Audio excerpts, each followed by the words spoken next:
Okay, so this is going to be part 2 of introducing your switch box. So you're always going to do this part with odor. So I put my vessel with my 3 cocktail of Q-tips into my hot box, which I have now labeled with little H's on it, so I know that it's always hot.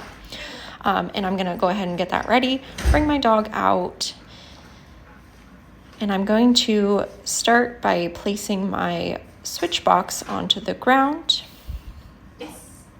Well, oh, sorry, I hold it in my hand first for him a couple times, and if he interacts with it, I go ahead and say yes and feed him right over the box, again with a cupped hand with some really high-value treats.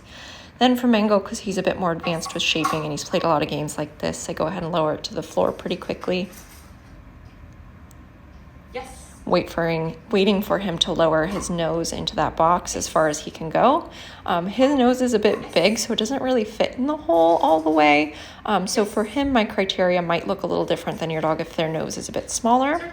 For the smaller nose dogs, I would really be looking for the nose deep in the hole. For Mango, for him, I'm really looking more for duration of staying at the place with odor, because he has already done things like this, and he offers more of kind of a chin rest almost for his indication. And I'm okay with that. I just want his nose near the odor source. So whatever it looks like for your dog, just be very clear with your criteria for them. You don't want things kind of all over the board where sometimes they've got their nose deep in the hole and they get a yes and some cookies, and other times they're just kind of poking up and down at it. So just be very clear as you move along with your dog. And then when they're ready, after doing this a few times with them, you can go ahead and make it more of a game. Again, Mango's using a search cue, but you're going to use a get it cue where you toss that cookie away.